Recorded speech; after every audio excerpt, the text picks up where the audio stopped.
বন্ধুরা, আজকে আমি রেসিপি নিয়ে চলে এসেছি পনির ভাপা। এই যে আমার 250 গ্রাম পনির আমি কেটে টুকরো করে রেখেছি, আর এখানে আলু টুকরো করে রাখা, নারকেল কোড়া, এখানে সর্ষে, সাদা সর্ষে কালো সর্ষে মেশানো আছে। আমি ওটাকে শিলে বাটবো, নারকেল কোড়াটাকেও বাটবো, কিন্তু কিভাবে বানাচ্ছি আপনারা দেখতে থাকুন। খুব সহজভাবে সুন্দর লাগবে খেতে। কড়া বসিয়ে রেখেছিলাম, আমি তেল দিয়ে আগে কুচনো আলুটা ভেজে নিচ্ছি একটু বাদামি বাদামি করে।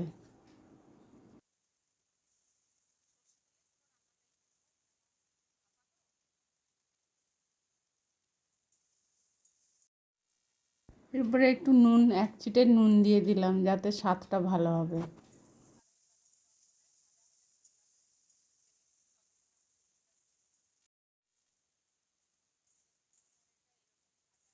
বাদামি বাদামি হয়ে গেছে, খুব সুন্দর দেখতে লাগছে।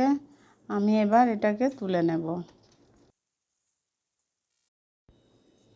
আমি সর্ষেগুলো দিয়ে বেটে নিচ্ছি, কাঁচা লঙ্কা দুটো কাঁচা লঙ্কা দিয়ে সর্ষেগুলো বেটে নিচ্ছি। তারপরে নারকেলগুলো বাটবো। নারকেলগুলো আমি বেটে নিচ্ছি। নারকেলটাও আমি আধমালার, পুরো পুরো আধমালা না, মানে একটু কম, কিন্তু আধমালা নারকেল আমি এটা বেটে নিচ্ছি।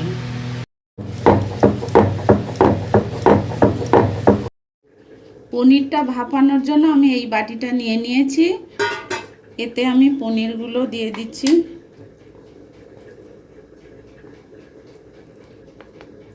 দিয়েছি, এবার ভাজা আলুটা ওর উপরে দিয়ে দিচ্ছি।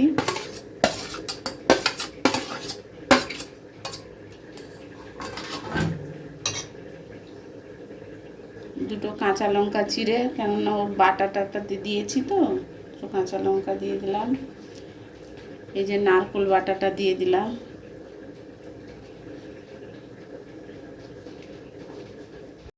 সর্ষেটা আমি দিয়ে দিলাম, সর্ষে যে বেটে আছে ওর উপরে দিয়ে দিলাম।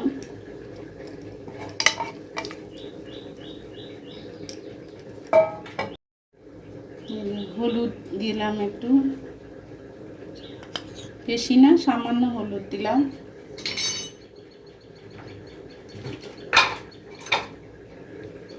স্বাদ মতো নুন দিলাম।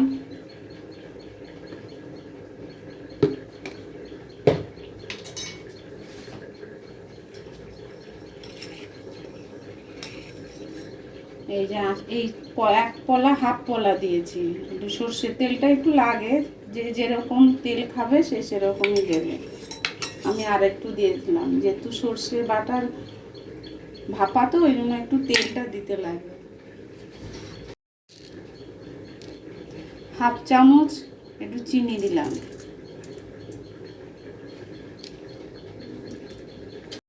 আমি এটাকে একটু মেখে নেব, আস্তে আস্তে করে মেখে নেব।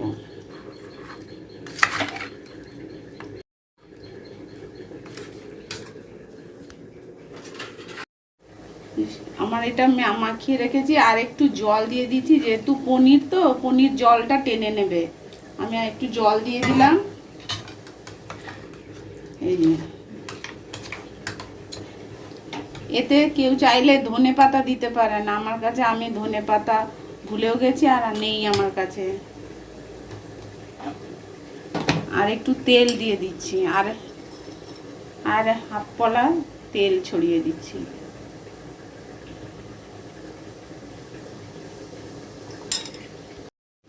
এটাকে পুরো ঢাকা দিয়ে দিলাম, ভালো করে টাইট করে ঢাকা দিয়ে দিলাম। এবার আমি হাঁড়িতে করে, আমার বড় প্রেসার কুকার নেই, আমি হাঁড়িতে জল বসিয়ে দিই। জল গরম হয়ে গেছে, একটা লোহার এতে দিয়ে দিলাম। আমি এতে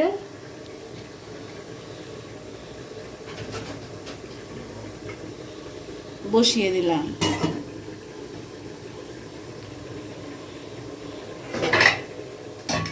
দিয়ে আমি এরকম ঢাকা দিয়ে দিলাম। 10 মিনিটের পর আমি এটাকে খুলে নেব। ঘুরে এলাম, আমি একটা ঝাড়নের সাহায্যে ঢাকাটা খুলছি। এবার হয়ে গেছে, আমি আঁচটা বন্ধ করে দিলাম। এবার আমি এটাকে একটু ঠান্ডা হলে বের করে নিচ্ছি।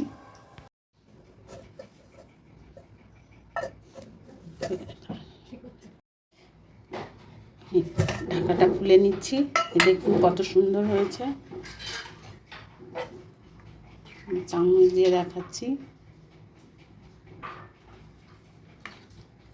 গরম ভাতের সাথে একদম জমে যাবে।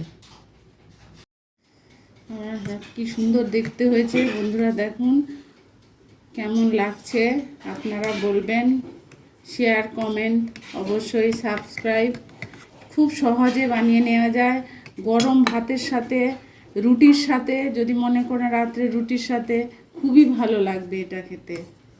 আপনারা বানিয়ে দেখবেন। আমার কাছে ধনেপাতা নেই, ধনেপাতা ছড়িয়ে দিতে পারেন, খুবই ভালো লাগবে।